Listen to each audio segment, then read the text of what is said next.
ഇത് മൊത്തങ്ങാപ്പുല്ല്. ഇതിന്റെ അടിയിൽ ഒരു കായ ഉണ്ടാവേ, അത് നല്ല മണമാണ്, വെള്ളം തിളപ്പിച്ച് കുടിക്കാനും അടിപൊളിയാണ്.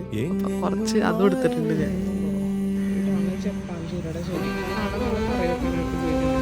ഇപ്പൊ ഞങ്ങള് പറമ്പിലാണെങ്കിൽ മമ്മി അവിടെ കുക്കിംഗ് ആയിരിക്കും, അതിൻ്റെ ഇടയ്ക്ക് പോയി ഫുഡ് കഴിക്കും, ഡാഡി അതിൻ്റെ ഇടയ്ക്ക് പാക്കിംഗ് ആയിരിക്കും. അങ്ങനെ കുറേ കാര്യങ്ങളാണ് ഇതിൻ്റെ ഇടയ്ക്ക് നടന്നുകൊണ്ടിരിക്കുന്നത്.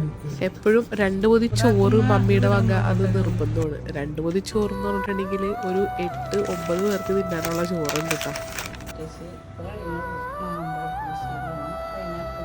ഇതിലെ ചില വീഡിയോസൊക്കെ മമ്മി എടുത്തേക്കുന്നത് കേട്ടോ. പറമ്പ് സന്ദർശനത്തിന്റെ ഇടക്ക് വിട്ടുപോയ കുറെ കാര്യങ്ങളാണ് മമ്മി എടുത്ത് വെച്ചേക്കുന്നത്. അപ്പൊ നേരത്തെ പറഞ്ഞ പോലെ ഇതിന്റെ ഇടക്ക് നമ്മുടെ ലഞ്ചും കഴിഞ്ഞിട്ടുണ്ടായിരുന്നു. ഇപ്പോഴും പറമ്പിലെ പണി കഴിഞ്ഞിട്ടില്ല. മണിയമ്മയുടെ ലൂബിക്ക് പറിച്ചുകൊണ്ടിരിക്കുവാണ്, ഞാൻ താളിക്ക് ചെമ്പരത്തിയില പറിച്ചുകൊണ്ടിരിക്കുകയാണ്. നമ്മള് വീട്ടിലെത്തിയപ്പോഴത്തേക്കും ഡാഡി പാക്കിങ് സ്റ്റാർട്ട് ചെയ്തിട്ടുണ്ടായിരുന്നു കേട്ടോ.